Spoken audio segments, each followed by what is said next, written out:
News Gujarat. Surat શહેરના કન્યાસી ગામમાં થયેલ હત્યાનો ભેદ ઉકેલાયો। સુરતના કન્યાસી ગામમાં ગત 25મી તારીખે લૂંટ સાથે હત્યાનો ગુનો બન્યો હતો। ઘટનામાં એક યુવક પર હુમલો કરી તેના મોબાઈલની લૂંટ કરી હતી અને હત્યારાઓએ યુવકને ચપ્પુ મારીને ભાગી છૂટ્યા હતા। આ હુમલામાં યુવકને ગંભીર ઘાયલ થયા બાદ સારવાર માટે હોસ્પિટલ ખસેડવામાં આવ્યો હતો, પરંતુ 30મી તારીખે તેનું મોત થઈ ગયું હતું। તેની જાણકારી બાદ કિમ પોલીસ મથકમાં હત્યાનો ગુનો નોંધાયો હતો। હત્યા થયા બાદ સુરત ગ્રામ્ય એલસીબી અને સ્થાનિક પોલીસે આરોપીઓને ઝડપી પાડવા માટે કાયમની તપાસ શરૂ કરી હતી। પોલીસની તપાસમાં આ હત્યાના આરોપી અગાઉના ગુનામાં પકડાયા હતા અને તે જેલમાં હતા। જેલમાંથી જામીન પર છૂટ્યા બાદ એલસીબી પોલીસને તેને ઝડપી પાડવામાં સફળતા મળી। પોલીસે આરોપીઓની ધરપકડ કરી અને આગળની તપાસ શરૂ કરી છે। સુરત ગ્રામ્ય જિલ્લામાં કિમ પોલીસ સ્ટેશનની હદમાં કન્યાસી ગામ છે, ત્યાં ઇન્ડસ્ટ્રીયલ એરિયા આવેલો છે। આ કન્યાસી ઇન્ડસ્ટ્રીયલ એરિયામાં ગઈ તારીખ 25/11/24ના રાત્રિના સમયે લગભગ 8:30 વાગ્યાના અરસામાં બે વ્યક્તિઓ પોતાના ફેક્ટરીમાંથી કામ કરીને પોતાના ઘર તરફ જઈ રહ્યા હતા।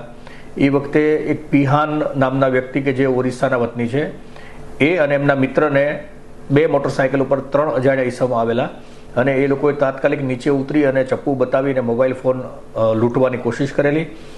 એ પિહાને એ વ્યક્તિએ પોતે પ્રતિકાર કરેલો અને પોતાના કબજાનો મોબાઈલ ફોન નહીં આપતા એના પેટના ભાગે ચપ્પુ મારીને પિહાનનો મોબાઈલ ફોનની લૂંટ કરેલી અને એના મિત્રના મોબાઈલની ફોનની પણ લૂંટ કરેલી। આ બનાવ બાબતે કિમ પોલીસ સ્ટેશનમાં લૂંટનો ગુનો દાખલ થયેલો અને ગંભીર જે ઈજા કરવામાં આવી હતી એ બાબતનો ગુનો કિમ પોલીસ સ્ટેશનમાં દાખલ કરવામાં આવેલો। આ બનાવ પછી 2 દિવસ બાદ જે પિહાન નામના વ્યક્તિ જેમને ચપ્પુ મારી અને લૂંટ કરવામાં આવી હતી તેનું અવસાન થયેલું અને લૂંટ વિથ મર્ડરની જે સેક્શન છે એ એડ કરવામાં આવેલી। આ બાબતે ગુનાની ગંભીરતાને ધ્યાનમાં લઈ પોલીસ અધિક્ષક શ્રી હિતેશ જોયસર સાહેબની સૂચનાથી એલસીબી, એસઓજી અને સ્થાનિક કિમ પોલીસ સ્ટેશન અને અન્ય પોલીસ સ્ટાફના માણસો આ ગુનાને શોધવા માટે ખૂબ ગંભીરતાથી પ્રયત્નો કરેલા।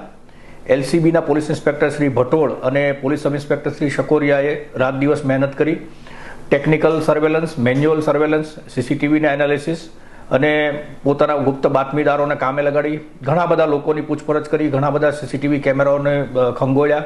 આઈસીજીએસ અને ઈ ગુજકોપ જે પોર્ટલ છે એની અંદરથી ભૂતકાળમાં પકડાયેલા ગુનેગારોની માહિતી મેળવી અને ત્યાર પછી ઝીરોઈંગ કરતા આ ગુનામાં કુલ 3 ઈસમો 2 મોટરસાયકલ લઈને ગયેલા અને એમના નામ મળેલા। આ 3 ઈસમોના જે આરોપી છે એમના નામ છે ગોવિંદ ભજની બહેરા, જે 23 વર્ષની ઉંમરનો છે અને મૂળ ઓરિસ્સાનો વતની છે અને પીપોદરા ઇન્ડસ્ટ્રીયલ વિસ્તારમાં રહે છે। બીજો એક આરોપી છે સુબલ મુરલી ગોડા, જે પણ ઓરિસ્સાના વતની છે અને પીપોદરા ઇન્ડસ્ટ્રીયલ વિસ્તારમાં રહે છે। આ 2 આરોપીઓ છે અને ત્રીજા એક આરોપી છે સંતોષ ગોપીચંદ જાતે પવાર, આ પણ પીપોદરામાં રહે છે। આ 3 ઈસમોએ આ લૂંટ વિથ મર્ડરનો ગુનો આચર્યો હોવાની હકીકત મળેલી। પોલીસની તપાસમાં આરોપીની પાછળ જતા એ વખતે ધ્યાનમાં આવ્યું કે આ ત્રણેય આરોપીઓ સુરત શહેરની અંદર સરથાણા અને ભેસ્તાન પોલીસ સ્ટેશનના મોટરસાયકલ ચોરીના ગુનામાં પકડાયેલા છે અને જેલમાં છે। એ પોલીસે આ આરોપીઓની છૂટવાની રાહ જોઈ અને એમના જામીન થતા આ 2 આરોપીઓ ગોવિંદ ભજની બહેરા અને સુબલ મુરલી ગોડા, આ બંને આરોપીઓને એલસીબી કચેરી ખાતે લાવી એમની પૂછપરછ કરતા આ ગુનાનો એકરાર કરેલો હોય અને એની સાથે ત્રીજો ઈસમ જે વોન્ટેડ છે સંતોષ ગોપીચંદ, જે અત્યારે જેલમાં છે, આ ત્રણેય જણાએ મળી મોટરસાયકલોની ચોરી કરી અને T24 ન્યૂઝ ગુજરાત।